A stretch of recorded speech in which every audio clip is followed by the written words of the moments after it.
Well, first of all, it's really a pleasure to be here. I want to thank Viva for that nice introduction, and Bridge as well. For those of you who don't know, Bridge is an incredibly remarkable gentleman in a number of respects. Most importantly, I think, because he exemplifies what at least I think of when I imagine a public servant. A public servant isn't someone who's motivated by politics. A public servant isn't someone who's motivated by money. A public servant is a person who is motivated by the public good and working toward our shared interests. And I think Bridge really exemplifies that, so thank you for all your service.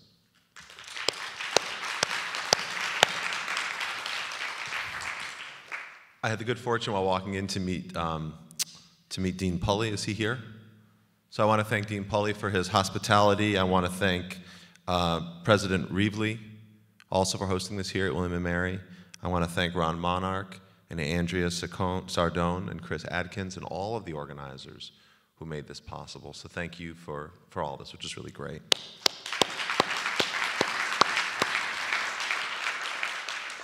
But of course, a conference like this, which is really about renorming, was a term that Chris used at lunch.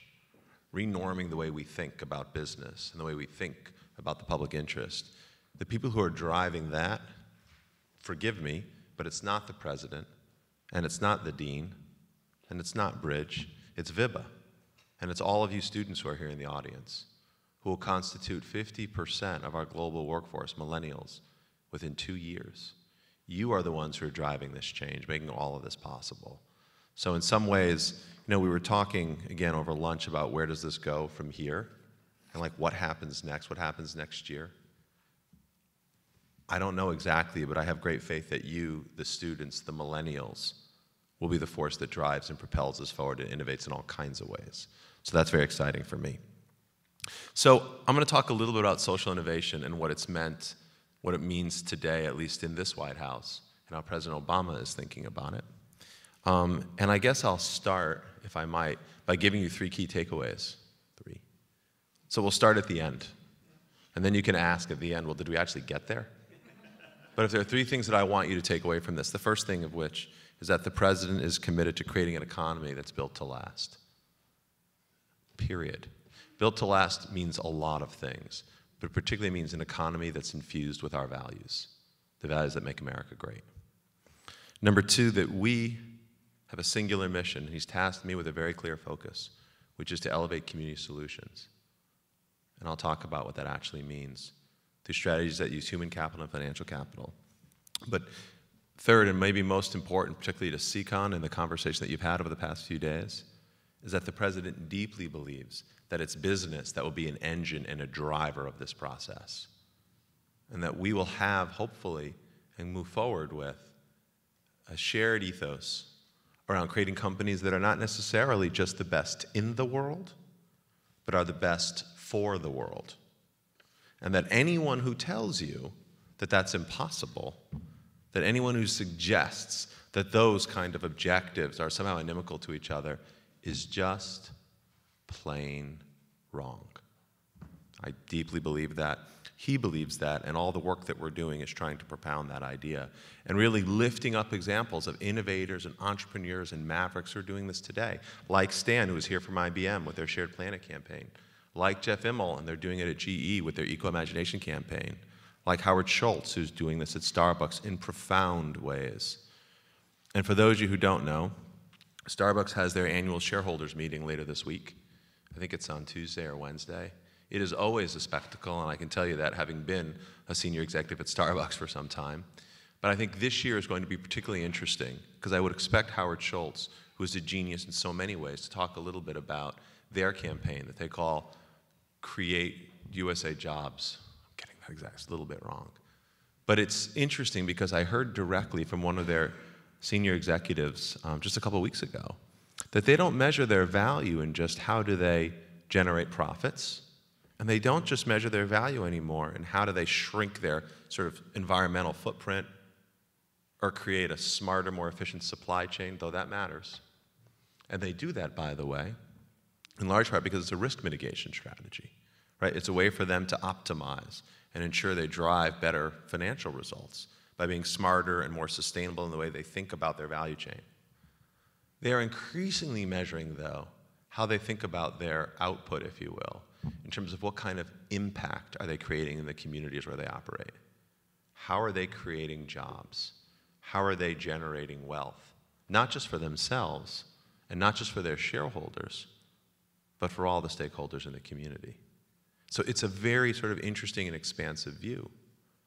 And you know, there's an interesting op-ed in the New York Times today by Joe Nocera, who's their sort of business columnist, which is worth reading, because he contrasts that to Goldman Sachs and the op-ed that came out a few days ago. Now let me say one thing. And I'll say this emphatically. Goldman Sachs, and I'll say it right to the camera, Goldman Sachs is a great company. Goldman Sachs, for 140 some odd years, has espoused an ethos of leadership and public service, which is almost without parallel.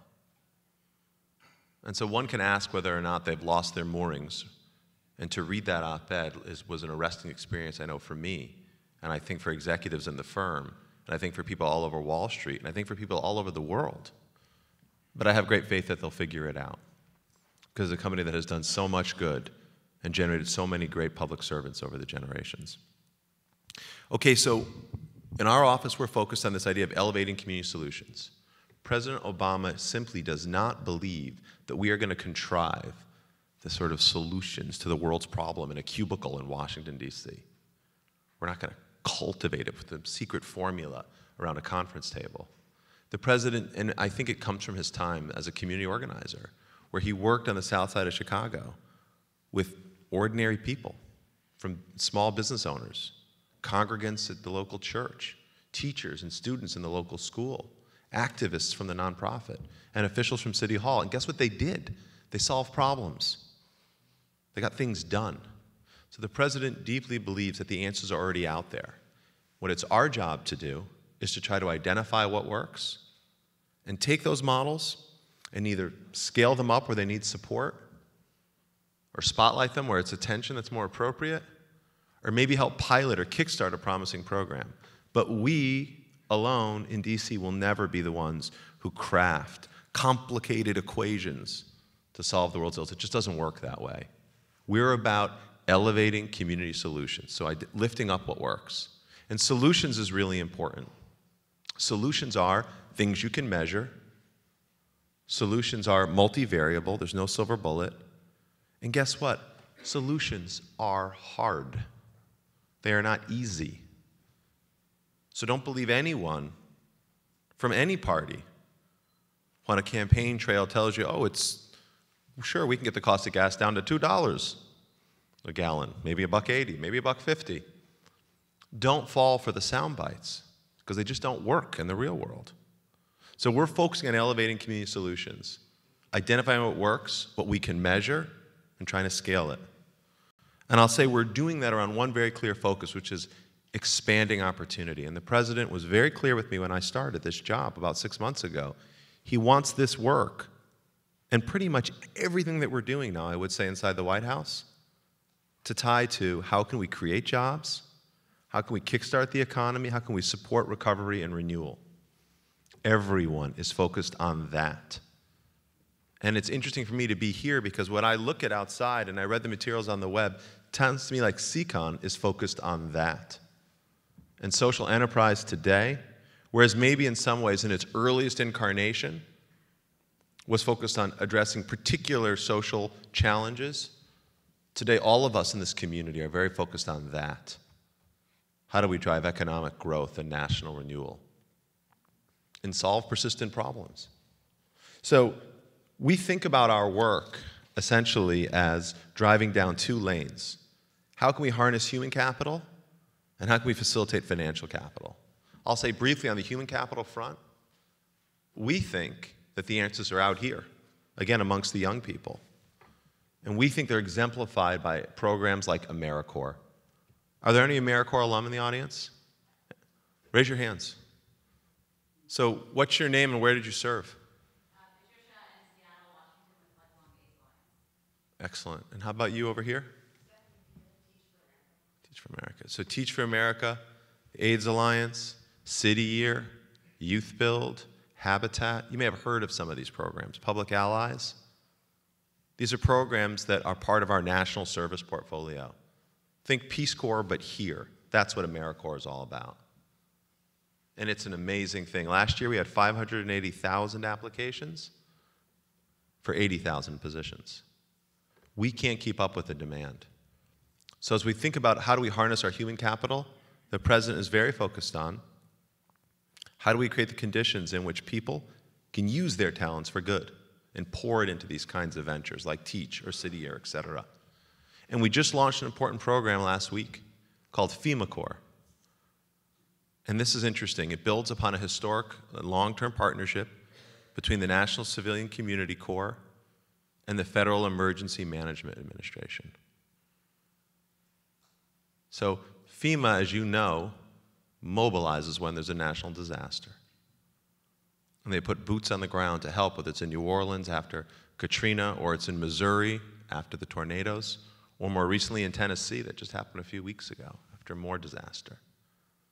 And so this is a new program that actually, to point to Bridge, builds on a legacy that was started by the Bush administration and work that President Bush 43 did to utilize national service as a strategy to support disaster preparedness and recovery, which only underscores, again, this isn't about politics. This is about the public interest.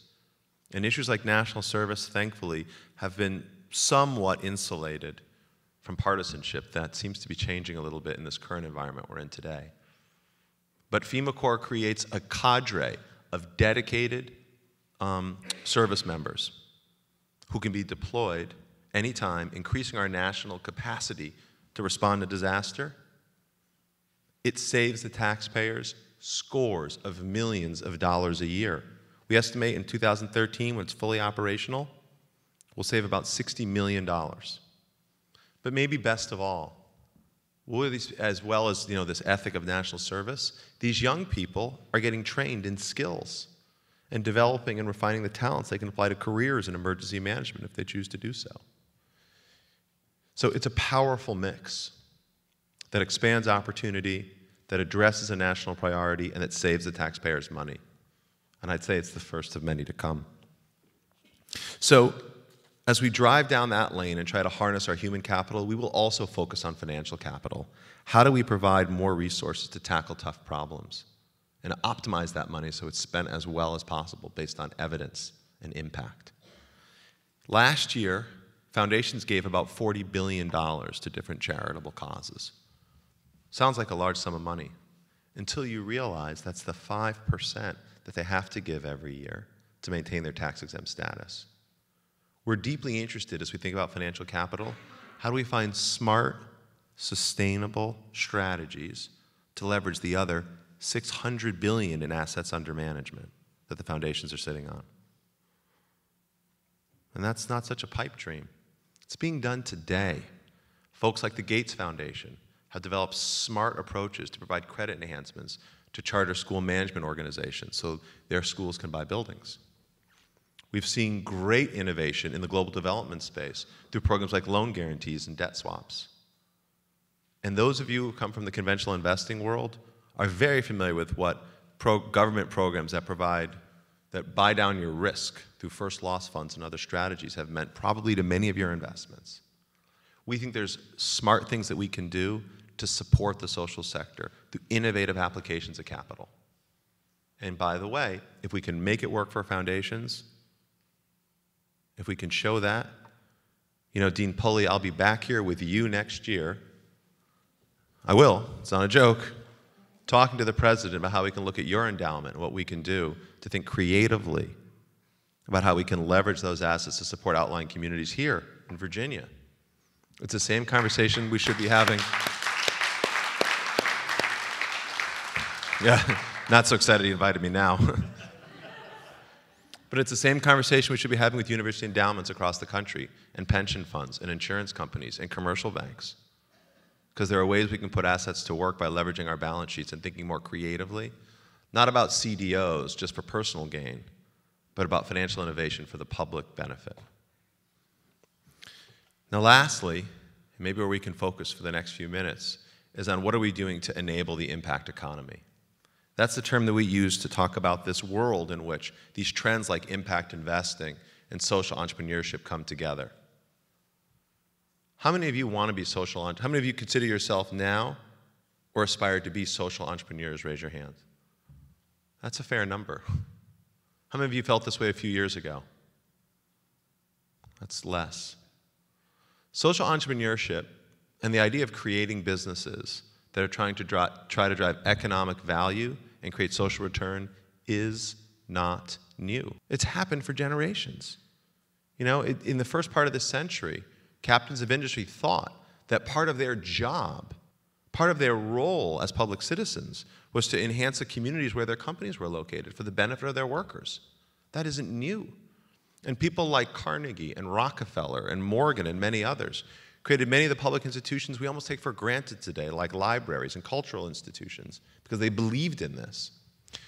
What's new now, though, is the idea that you can build businesses in whose very DNA is encoded this commitment to create value, not just for shareholders, but for all stakeholders.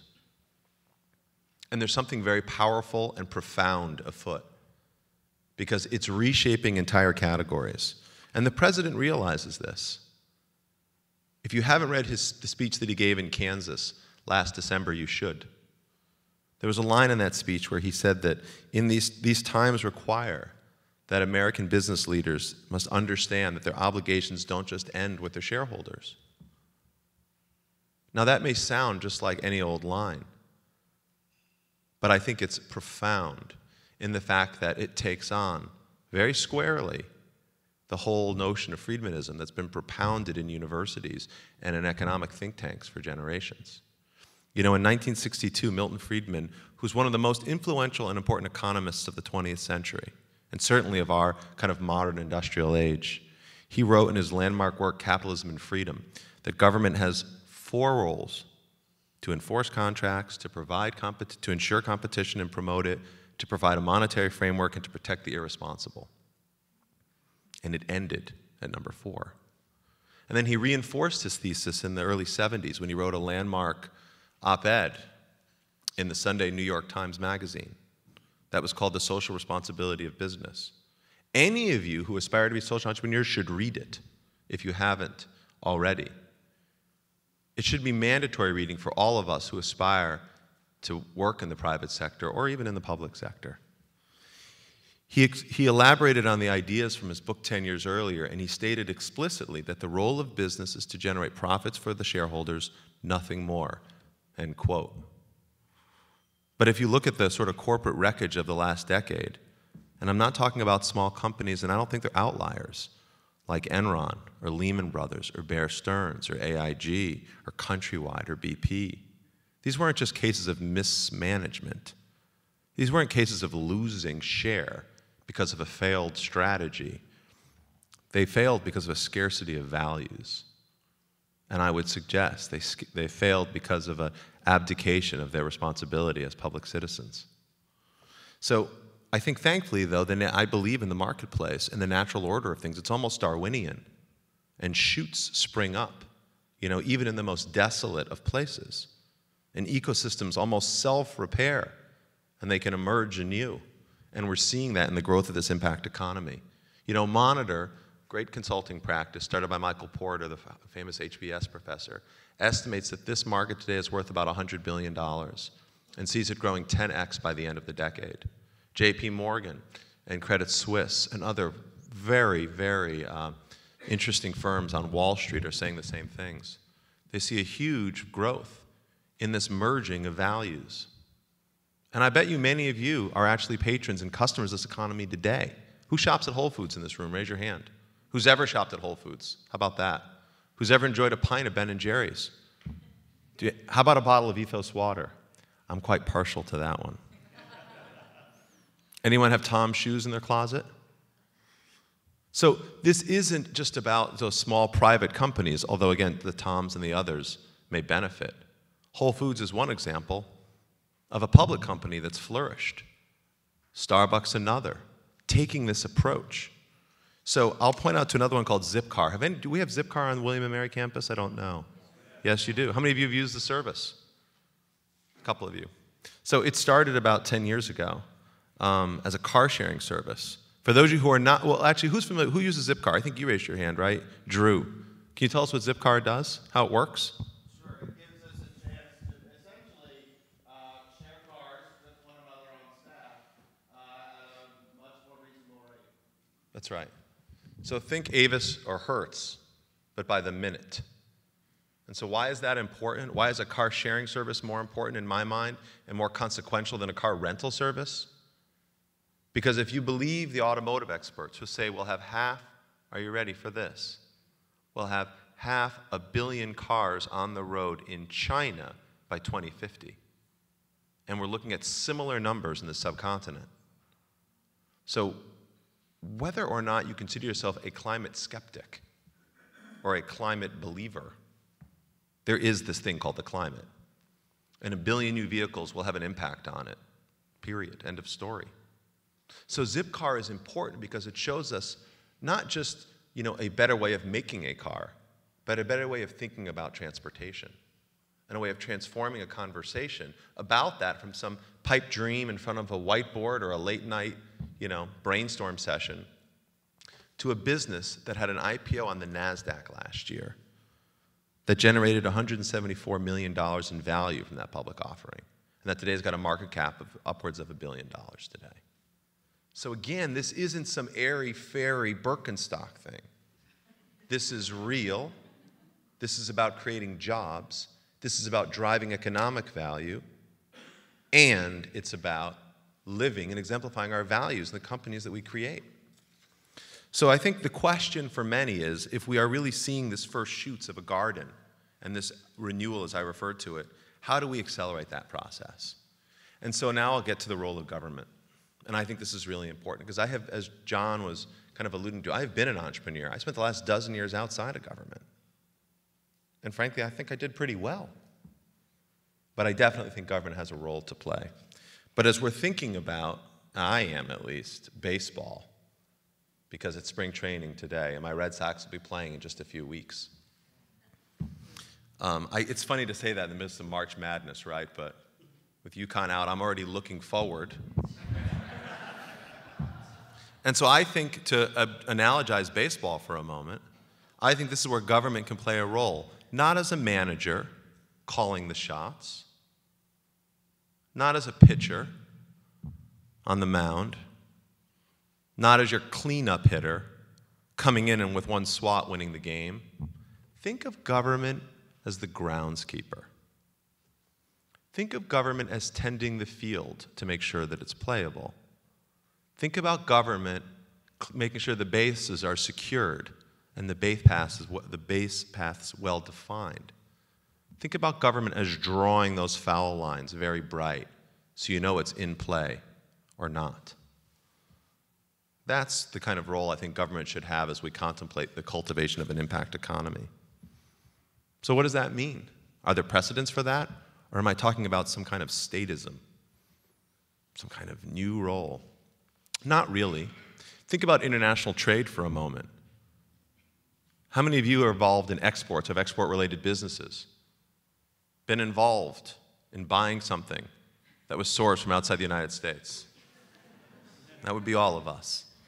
The clothes we're probably wearing, the car you may have driven here in, etc. So international trade got its big push in the 30s under President Roosevelt because commercial banks didn't understand the risk associated with American companies selling products overseas. He created something called the U.S. Export-Import Bank to help that process. And other policies and programs emerged over the years to help U.S. businesses access foreign markets. Today, not to tell companies what to sell, not to tell them how to price, but to provide a boost where it was needed. Today, international trade exports are edging up toward, I think it is $3 trillion of our economy. It's driving much of our economic recovery. It's a really important piece of our sort of national movement. So I think we need a similar way of thinking around the impact economy. 4 parts. Number 1, we need to encourage standards. Today, I can look at the financial statement of any company, any publicly traded business, and I see remarkable consistency in the integrated financial statements of those different businesses across industries, within a cohort. And if I look at the CSR reports of those same companies, I see wild disparities. And the most notable consistency is the inconsistency. Government should not be in the business of setting standards. Government doesn't develop GAAP. We don't run the FASB and tell the accounting industry how it should work. But we do have an oversight role, and we do encourage standards development. I think we need to explore similar processes here to incentivize what's already happening, and again, maybe, just maybe, to elevate what works. Number two, we need to facilitate capital. Can we tear down barriers and make it easier for investors and entrepreneurs who want to build values-based value propositions? Number three, can we unleash entrepreneurship? Now, I see a lot of it rampant in this room today, and we see a lot of it on campuses all across the country. But are there steps that we can take to encourage the talent and take a course without distorting the marketplace? Think about it, the HOV lane, the HOV lane on the highway might be an example of that. We don't tell you where to drive, but if you choose to drive on the left-hand side where you've got that diamond, you can go a lot faster. And having lived the last dozen years in Los Angeles, California, I can't tell you how much I appreciate HOV lanes. And lastly, I think we need to better think about how we can leverage government resources. How can we create the kind of one-stop shops that entrepreneurs and investors and corporate executives need to build these kinds of businesses? Now, we're already moving to a certain degree in this direction. There are steps that are being taken to, again, unlock capital, to tear down barriers, to create incentives to make it easier. Treasury is working in this process. USAID is doing things. Even the SBA. Now, the SBA launched a program last year through its Small Business Investment Company, or the SBIC program, to put aside $1 billion for impact-driving businesses. Businesses that seek to drive financial value, but as well social and environmental benefit. $1 billion. It's a big commitment. Sound like statism? Something that makes you uncomfortable? The SBIC program was started by President Eisenhower in the late 50s. It was started to give a boost to small businesses that needed it. Since that time, it's driven more than $30 billion in financing, both loans and equity, some of our most venerated venture capital firms across the country. They're able to raise money from institutional investors because the SBIC helps to stake them. Currently, there are more than 450 of these SBICs that take debt from the government, again, and use it to raise money. And that seed money has launched some of our most, well, let's just say, a few businesses you might have heard of. Let's say FedEx, Sports Authority, Gymboree, Staples, and this other little company that some of you might know. They make technology products. They have a market cap of something like $550 billion, and their stock price just passed, or briefly passed, I should say, $600 last week. And I'm guessing that many of you will be going to Apple stores in your neighborhood this weekend to buy the new iPad 3. So that's what the SBIC program has meant. And that's what government can do. Again, not when it's the manager, not when it thinks it's the star athlete, but when it realizes that its role as a groundskeeper to create a playing field in which everyone can compete and the marketplace will allow the best to win. So, in closing, I want to remind that the President is deeply committed to this idea of creating an economy that's built to last. And the foundation for that is deeply and truly the American values that we hold so dear. And at a place like William and Mary, which has been so foundational to the world-class education system that we have in this country, literally, in many ways, it started right here. I think about SEcon starting right here and unleashing a similar revolution as we think about the role of business. We've got a singular mission, which is to elevate community solutions, to identify what works and to lift it up, to give it, to help where we can in a way that is non-intrusive. And the President deeply believes that business is central to this process. Again, not necessarily to build just the best companies in the world. We believe America has the chance to build the best companies for the world, and we're excited to take part in that process. Thank you very much.